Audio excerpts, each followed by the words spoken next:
Begin the current Daf, Mesech Kesuvos Daf Pei Aleph. We begin on the bottom of Pei Beis.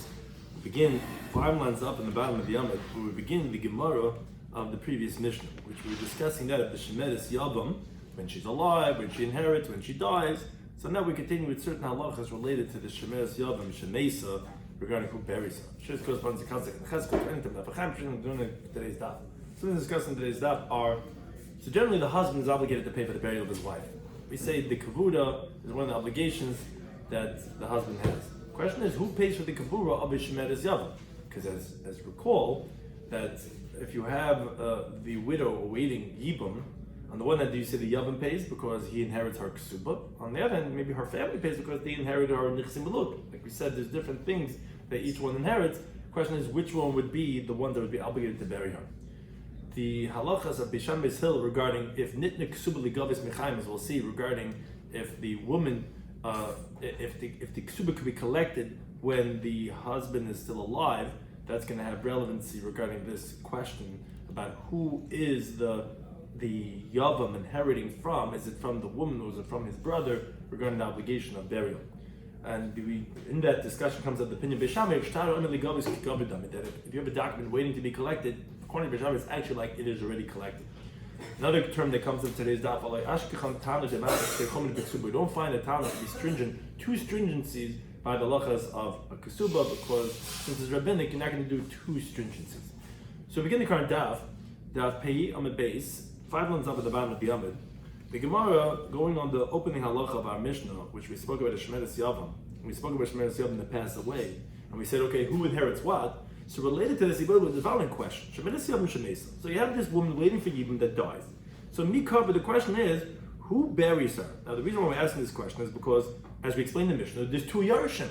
There's Yershe Av and Yershe Baal, and depending what, they inherit something else. So who's going to be the one that's going to bury her? So as the Gemara explains the question, on the one hand, you'll say Yershe Baal Kabir Law. Well, I mean, the inheritors of her husband, who's that? That's a code word for the Yavam. They have to bury her because the Yarti Ksuba. Because, as we said in the Mishnah, they inherit her Ksuba, and the Gemara on the Memzayin base told us, Kvurasa Tachas Kesubasa. We have many things that take the place of that. Ma'asedeus, Tachas Mezainis, and one of the things that what takes the place of Kavura is the Ksuba. So, okay, so that seems to be an open shut case, that the Yershe Habal, the Yavam, who is getting the Ksuba, he would have to go ahead and bury her. Or maybe no. Maybe Yershe Av Kavila. Maybe the inheritors of a father would have to bury her because the Giyarti Nechas Machlas Veyitzimima. Yeah, usually he has to because it's a regular marriage. But in this circumstance, it's different because her family is inheriting her Nichsi Melug. Maybe that would require them to bury her. So Amar Rav Amram, he says, Tashma, come in here. Let's bring it right time in the price. Shemeres Yavam Shemesa. This case, if a Shemeres Yavam that dies, they continue to have a Pei Alpha Medal. Yersheha Yershe Kesubasa, the ones who inherit her Kesuba, meaning specifically those Yershim, that the Yershim, the Kesuba, who's that? That's the Yavam. They are Chayav Mikvadasa. They have to bury her. So you see clearly that it is the Yavam that has to bury her. Because like we say, Kvadasa is Tachas Kesubasa. Now Amabai says, Afadanam Tanin, says we learned also the Mishnah later on Tzal Tehemid base. Because the Mishnah says, when there's a widow, her husband died, so she has a family, the orphans, they inherit, not the wife, but she gets fed from the estate of the orphans. But if the mother of the house goes to work, so she has to pay it back to the family, to the estate. And they don't have to bury her. Why not? Because they have to give her kesuba to her Yershim. That might not be the children of her husband. Her husband's children, which she was married to him, might not be her children, because there were many wives. Now, Yershel Yershe Kesubas, however, those who inherit her, the ones who inherit her Kesuba, Chayam Mikvarasa, they have to bury her. Says the Gemara, now what's a widow that has 2 Yershim? Meaning the Mishnah had to tell us, those Yershim that Yershim are Kesuba, those Yershim. Obviously, we're talking about that there are other Yershim with them that don't Yershim Ksuba. That's too much Shemeres Yavam, who has more than one Yerush. The Yershe HaBaal inheritor and the Yershe HaHav inheritor. And we're saying that the Yershe HaKesuba, which is the Yavam, they are the ones that have to go ahead and bury her. So obviously that answers our question. Now, Rabbi says he has a difficulty with this halacha. Why is it that you're telling me that the Yavam, the Yarshei Habal, those are the ones who Yarshin her Ksuba, that they have to go ahead and bury her, not, let's say, her family, who they got her Nixi Melug and all that, they don't have to bury her.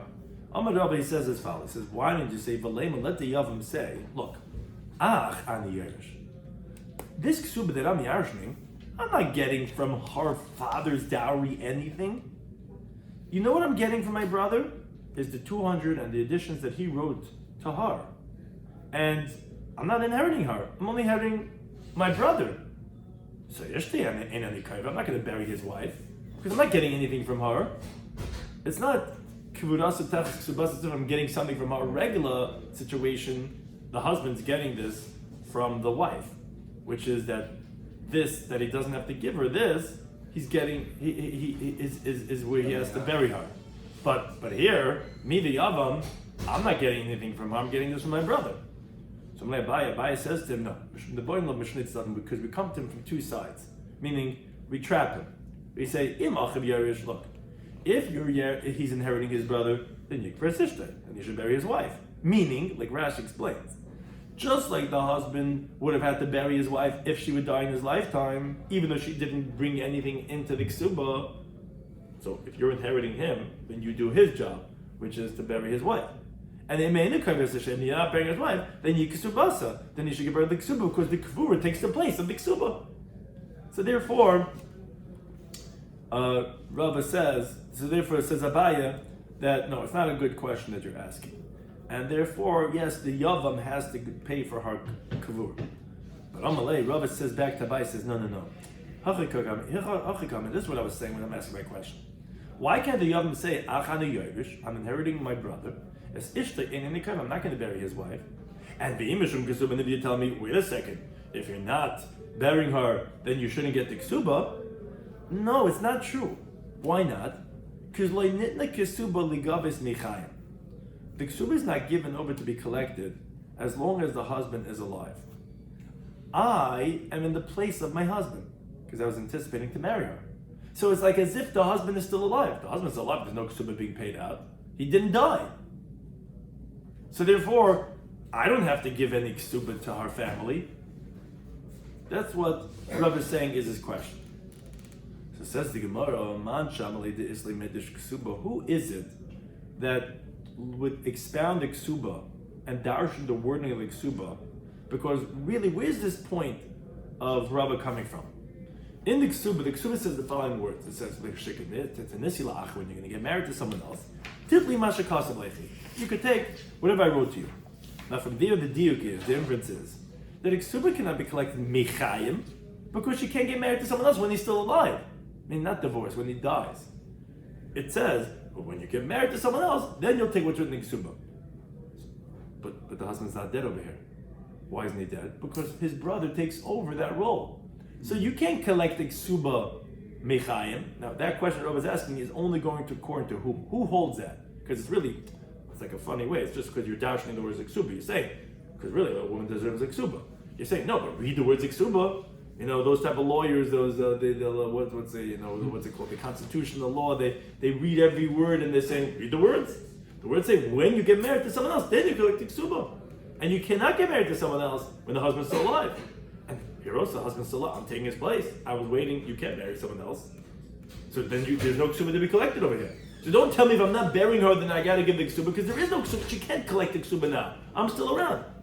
Says the Gemara, who says such a svara? That's Beishamai. It's Beishamai in Yevamis and Perek Isha Shalcha. Beishamai say a different halacha that's also learned out from the words of the Ksuba. Beishamai want to say, the Ksuba says, when you get married to someone else, titli masha kasav lechi. Then you should take what I wrote to you. Now, Beishamai says, since a woman could get married based on her own words, a woman's believed to say her husband died, so she'll get remarried. So therefore, she also collects a ksuba based on herself, because we're comparing the two of them. It says when you get married to someone else, then you take whatever I wrote. So it's however I get remarried. So even if I come and I say my husband died, I'm allowed to. So I'm also allowed to get my ksuba because they're dependent one on the other. That's a different halacha that Beishamai learns out from the words of the ksuba. All the Gemara wants to show is that you see Beis Shammai is the one who darshans the words of ksuba. He was the constitutional lawyer showing you how to read the words of the document of the ksuba. So if Beis Shammai is the one that you're asking from, your whole question, Rava, is based on the principle of the darshaning of the words of ksuba that says that you cannot collect the ksuba when the husband's still alive, because it has to be l'kisha tenisi la'achar. Oh, you're asking according to Beis Shammai? I'll tell you why even according to Beis Shammai it's not difficult. Because Beis Shammai da'ami, we know a different halacha Beis Shammai. That Beis Shammai says, when there's a document that's waiting to be collected, I mean, if someone has an outstanding document of debt on his friend, so the lender is actually considered more of a muhzik in the properties of the borrower more than the borrower himself. Why? Because it's kagavay dami. It's like as if it's already collected, and those nechasim are in the woman's. When we have a ksuba, her ksuba document, those nechasim are in her chazaka, even though she didn't collect it yet. So therefore, when the yavam is inheriting it, who's he getting it from? Not from his brother, from the wife, because it was oimid ligaves. It's kigavidim. It's like she already collected already. Now you don't want to bury her. Give her back her ksuba. So even if you're going to ask me, Rava from Beis Shammai Shita, which is because he's darshaning the words of ksuba, and you see, you can't collect the ksuba until you get married to someone else. You can't get married to someone else because either Yavam is still alive. So I'm asking according to Beis Shammai, how are you going to say this halacha that the Yavam has to bury her? Well, I'll tell you from Beis Shammai's own opinion from a different angle. Because of calling it like kagavadam. And therefore, yes, it's already hers. And therefore, if you're not burying her, then you got to give her a ksuba. As the Gemara says down, like we learned this in the Mishnah Masechta Saita, which this is going on old women, that if their husbands do what's called kinum, and they warn them not to be secluded with a certain man, and they do get secluded, and let's say the woman does not get a chance to drink what's called the mei saita.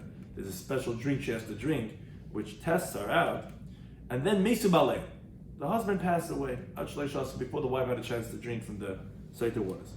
So we have machlekes Beis Shammai Hillel, and from Beis Shammai we'll see this halacha that we're saying that they hold because Beis Shammai they say, okay, the husband's not alive anymore. Let's ksuba b'lei shaisis. Like anytime a husband dies, she takes her ksuba and she doesn't drink.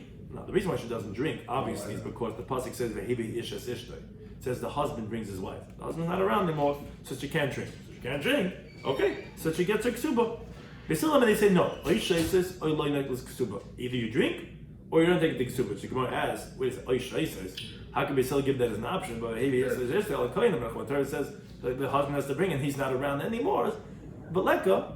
So it says the Gemara, no, Ella, what Beisil was actually saying was because you can't drink. So then that's ksuba, you can't take ksuba because we don't know. You might have been mezan. If you're mezan, you don't deserve a ksuba. You want to collect? Bring a raya. The only raya you have is to drink. And since you can't drink, you don't collect the ksuba. Now then the question is, and this is going to conclude our raya, Beis Shammai said, they said no, she takes the ksuba and she's obviously not going to drink. The question is, but why? Sveikuhu, we're in the situation of death. Suffix zanai, maybe she had an immoral relationship which caused her to lose her ksuba. So maybe she was not mezana.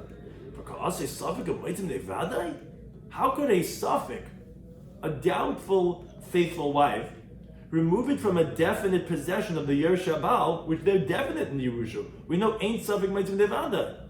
Rather Kasavi Beis Shammai hold, no, you're wrong.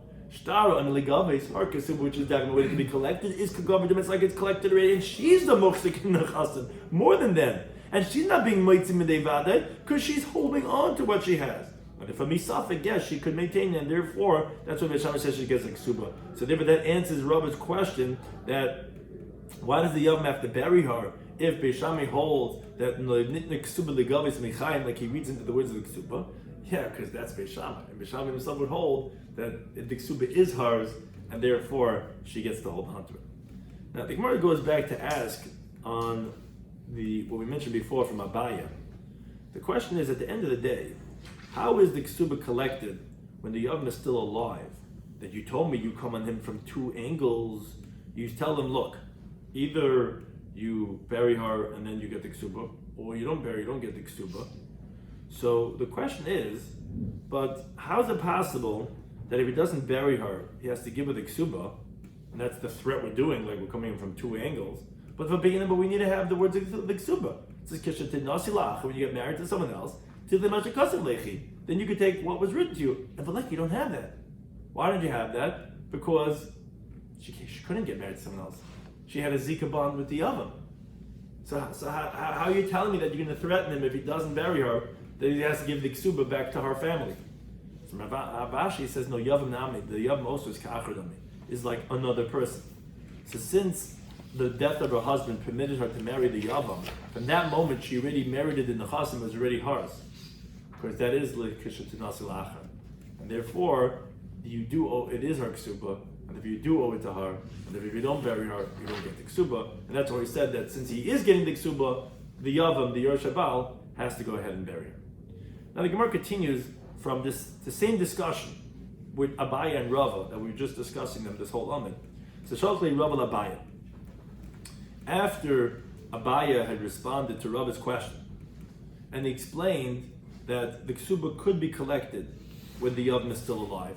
It's only Bishami that holds not, and even according to Bishami, he answered that don't ask me Bishami because that's Taram the Gavas Gavidami.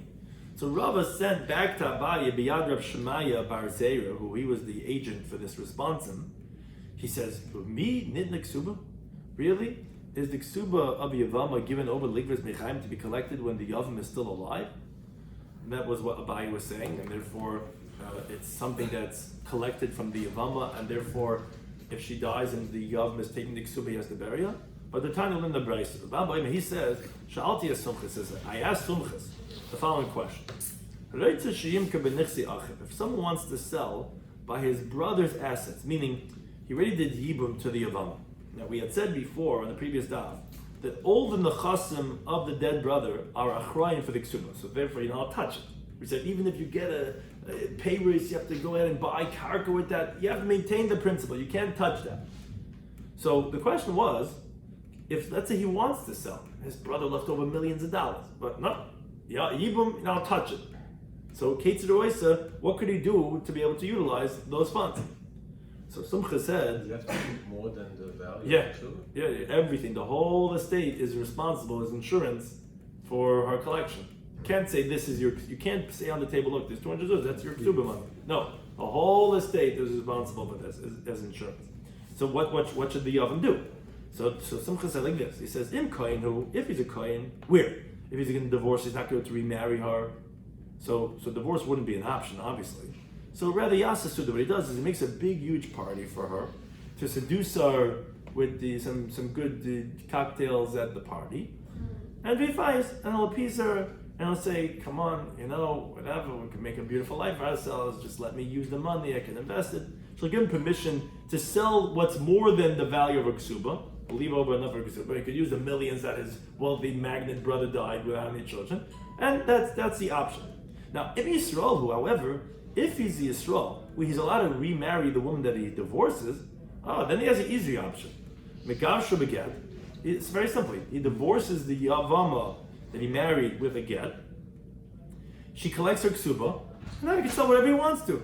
And then Be'avzer. And then he can remarry her based on the original ksuba, or even if he wants to remarry her right away with a new ksuba, he can still sell whatever he wants to, as long as he wants to, because the only thing that holds him back from selling is the yavam, because the yavam doesn't write her ksuba, and the significance of that is he doesn't write what's called dikanoi b'dikanina. He doesn't say that whatever I bought, whatever I'm going to buy is meshubah to your ksuba. Her ksuba is only on the first husband. Therefore, we said that okay, she could hold back from him selling anything because she's concerned maybe what he is going to designate for her is going to get ruined. So no, you can't do anything. You have to leave over the whole estate. Now, though the Gemara tells later on the Taliyim and Beis that even if the available ones get ruined, she could collect from Mishubadim. Yeah, but she could still say, I don't want to have to go to Bezdin. I don't want to have to. You're going to leave me this field. You can say, okay, honey, Yavama, this is where this is your ksuba with. But that might get ruined. But he's going to say, no problem. If I even told her you can collect from the kula, I'm not going to Chasam Mishabah. I'm not interested in when something happens. I have to go to the rabbis and the courts, and then you know how long these stuff take. No, you cannot sell anything from the first husband. But when he remarries her, he writes her ksuba. And he writes like a regular husband's ksuba, that whatever I bought, whatever I'm going to buy, then she cannot hold him back from selling any of the properties. Besides 3 types of properties, which that the Gemara explains. But But therefore, that's his option. If he's the Yisrael, he can just divorce her, remarry her, and he can sell off whatever he wants to from Haz's estate, and he'll just leave over, like a regular woman, a certain amount for her ksuba. That's what the Brisa says. Concludes Rava, that if you would entertain to say, this is question on the bayit, from the whole previous Gemara discussion. If you're entertaining to say, as you're telling me, that the Yavama could collect the ksuba when the Yavam is still alive, now wait a second. Why is Samcha saying all this? Divorce her, make a party. Just designate for her the amount of the ksuba b'shal and sell the rest. Because she could collect the ksuba when the Yavam is alive. So why are you making this whole big stink? So now the Gemara responds back. What do you mean? According to your reasoning that you, Rava, are saying that the reason why you have to divorce her is because the ksuba cannot be collected when he's still alive.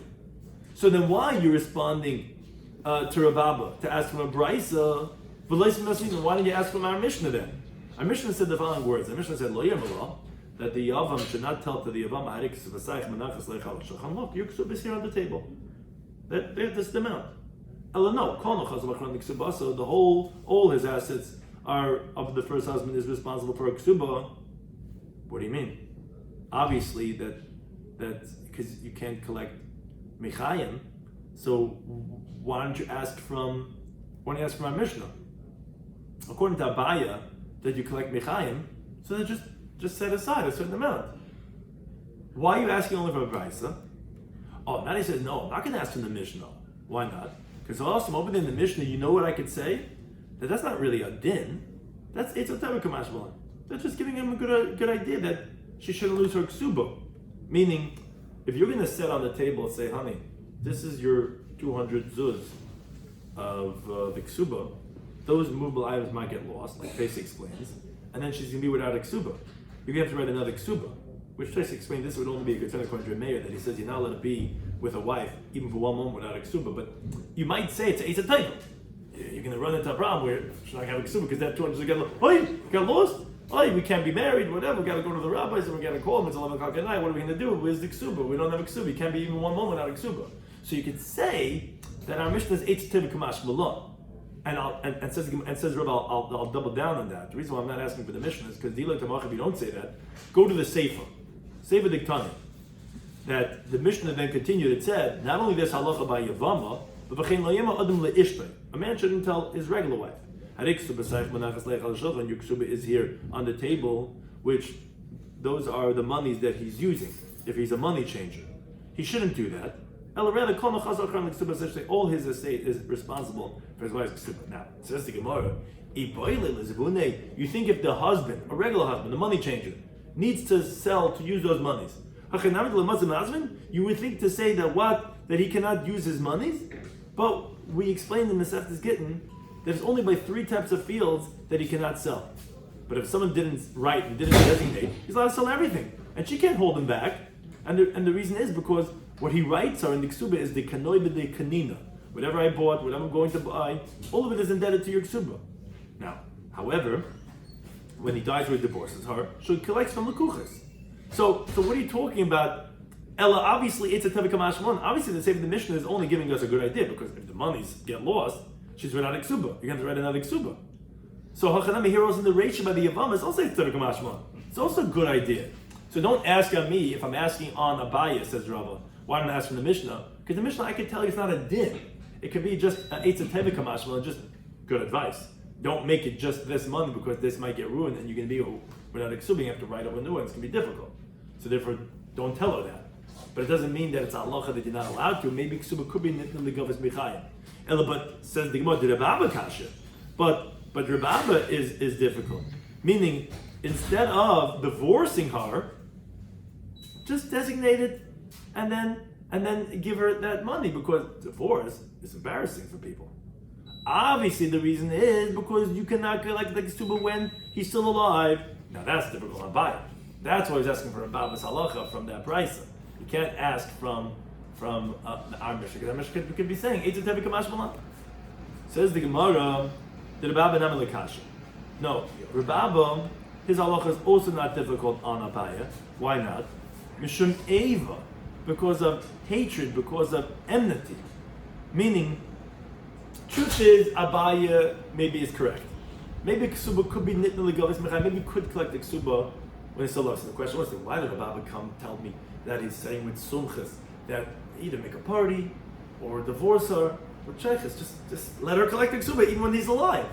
No, if you did that, you know what would happen? If you're designated for your wife this piece of property or movable item, you're creating hatred between them. Because she's thinking, what, you think about divorcing me?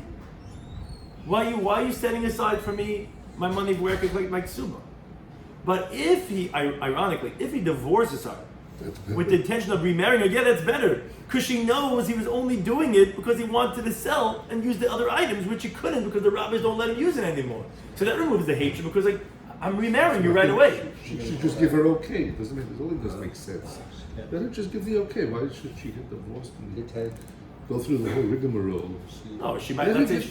If she knows that this is his option, she should just getting divorced. I mean, instead of getting divorced, sell what you have. Instead of going through this. Well, first, but that needs her consent. Okay. Divorce doesn't need her consent. She knows that that's what's happening. She's going to remarry him, and she's giving her consent regardless. I hear it. Doesn't make sense. I hear it. If she's agreeable. She has no choice. And also, could she be Michael on it if it's Takas Chachamim? Could she be Michael? Could be. Why should she have to go through a whole divorce, this whole proceeding? Well, obviously she could be agreeable because you said that he could be Mephias. That was officially the case. And if she's an agreeable person, then he'll do that. Obviously, we're talking about not agreeable because he's got. It's not agreeable. It's not going to remarry him if she's doing this. If he's trying to play games with her. And Talmudic times they were desperate, maybe, so they might have gotten remarried. She just doesn't like the idea of divorce. No, forget, but she made it losing because you'll divorce her and say goodbye. Yeah. Hasta la vista. She may be concerned. Then she's without an estate. She loses She everything. may be concerned. Yeah, she has no choice. She has no choice here, really. So Kapanim, but the Gemara says that that's not difficult on Abaya. So you didn't refute Abaya, not from Rabba, not from the Mishnah. The Mishnah B'Shulmak is Eitz Tevik Kamashmalon. That's why I didn't ask him that. And also, even what Rabba is asking from Rabba's halacha is also not a raya because you could say that maybe he could give her the ksuba, but you wouldn't want to because it would cause hatred, and therefore you prefer to do it in a different way. That you're obviously showing I'm just doing it because I need to be able to use the money, and I wouldn't do it any other way. Now the Gemara continues regarding a yavam in the estate of his brother, which this is really segueing into a different discussion.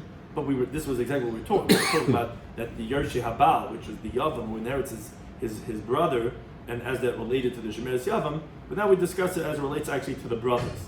Tahu Gabba, there was a certain person, the Nafli Yavama Babumedisa.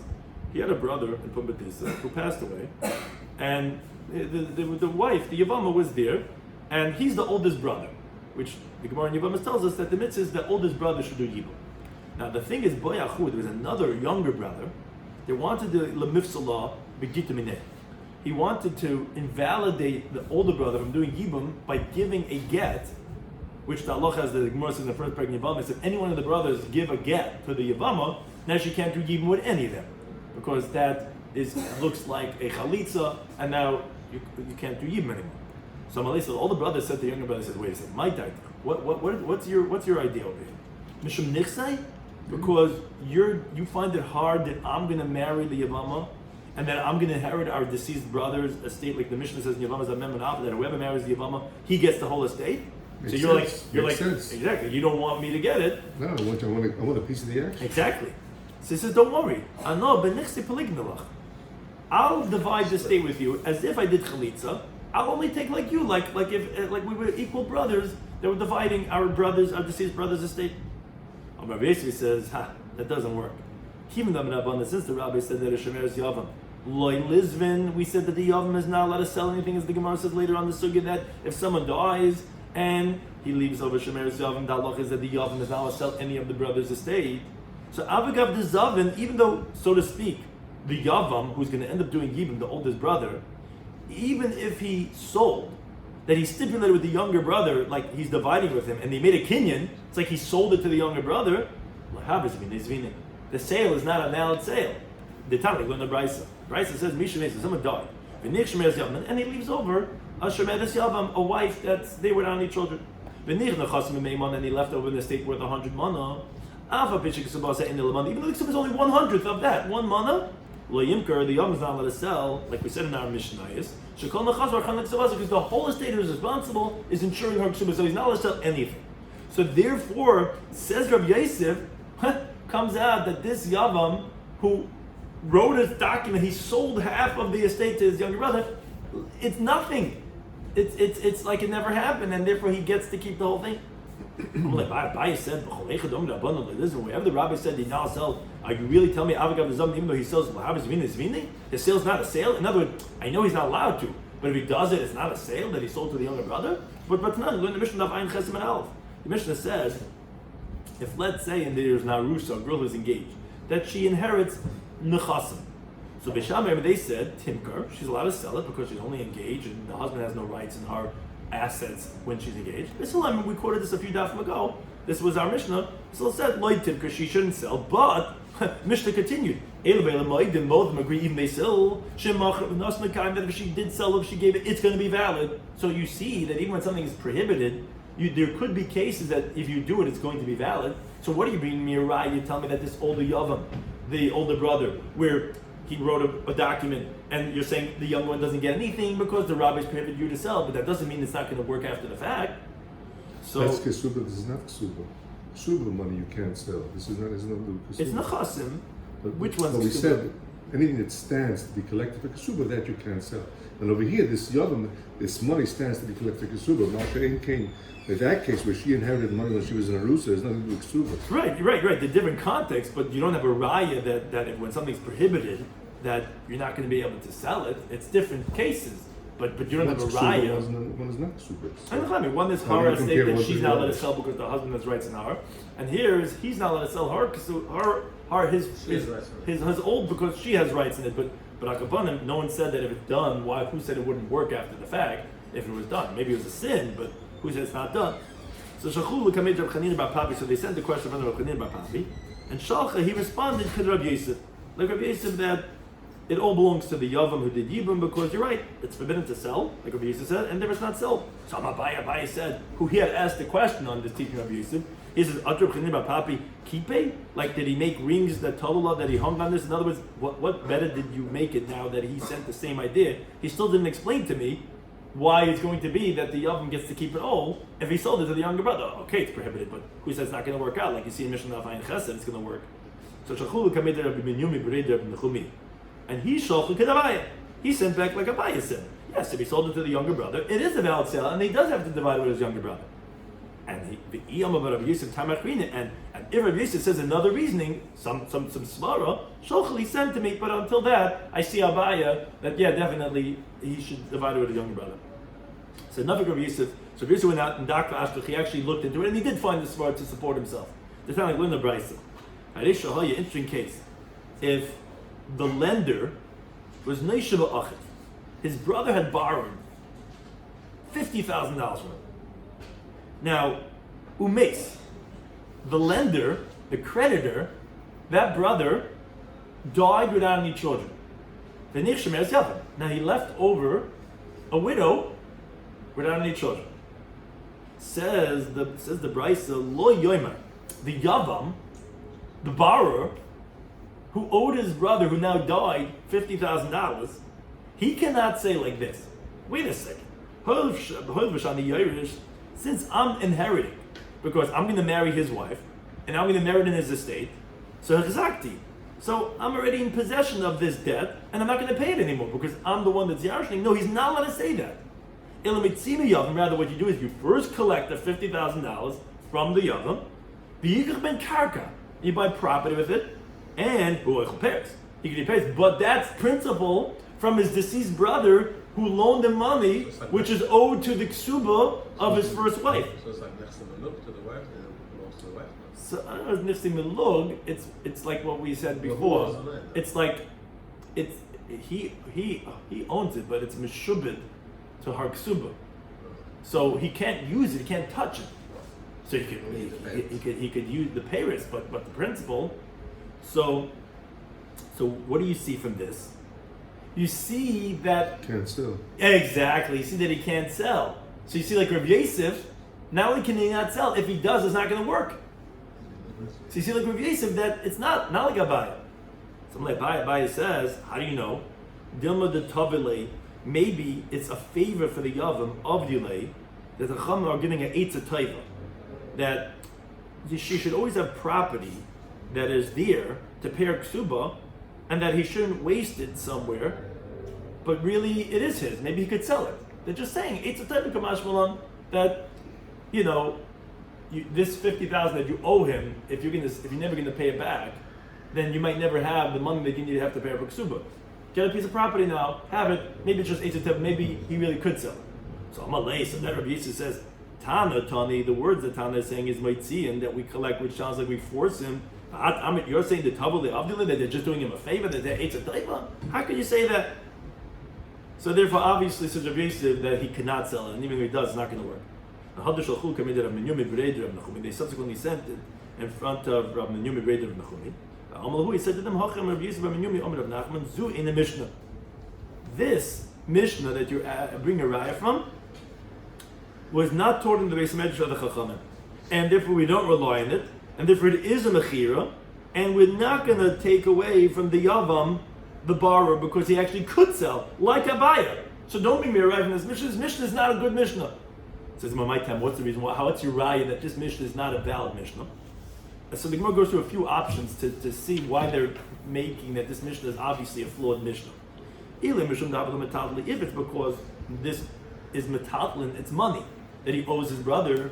What are you talking about? How can this be Mishum Ksuba? It's Mublayim, it's not Mishum Ksuba. Says the Gemara, that's not a raya. It's a Rabbi Meir. Who says not a good Mishnah? Mr. Meir. The one that he says metalin Mishum Ksuba. He holds Mublayim are indebted for a Ksuba. As we learned in our Mishnah. Our Mishnah spoke about monies and pay solution that he said that you buy karka with it, even if she didn't grab it. Obviously, metalin Mishum Ksuba. Now, as Rashi points out, even though we don't hold like Rabbi Meir on that point, but regarding the fact that Maitzian, that no one would disagree if it's at least karka, so therefore it is a Mishnah, so don't ask me from the Mishnah.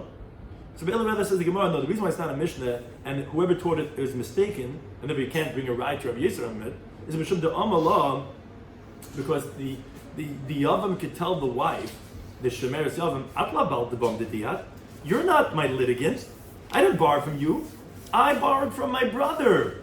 So therefore that must mean the Mishnah is not a valid Mishnah, because how could she have claims on him for money that he owed the brother? So that's also not that's not a way to refute the Mishnah. Let's continue down pay Bezim and Aleph. Because Dilma, maybe this is also not a mistake. Because Reb Nosson, this could be going like Reb Nosson. Reb Nosson holds that what you could do is, you could actually collect from one person and give it to another person. This is what's known in halachic terminology as Shibudi de Reb Nosson. The Talmud in the Brayz of Nosson, he says the following interesting halacha. How do we know that someone is a creditor on someone else for $100? Now, he owes someone else $100. So let's say you have Reuben, Shimon, Levi. Levi owes Shimon $100, and Shimon owes Reuben $100. How do you know that Reuben, who is a collector by Shimon, and Shimon's a collector by Levi, how do you know Reuben can go straight to Levi and collect? It's learned from a pasuk in Midbar. The pasuk says, that you give it to the one that the principal belongs to him.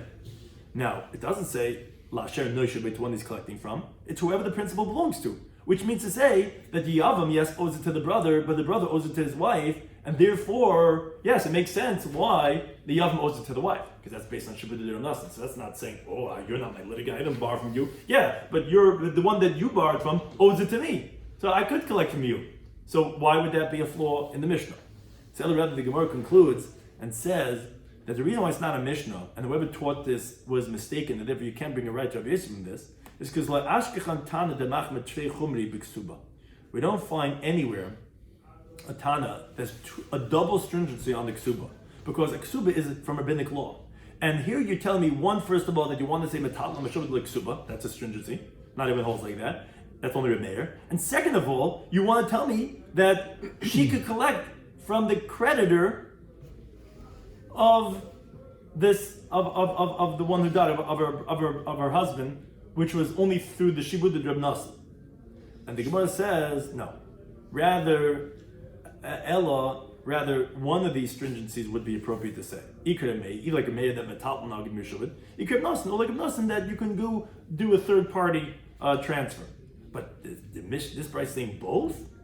Obviously, whoever taught this did not learn this from his teacher, and he said on his own. And whoever organized the Brisa, we don't rely on him at all.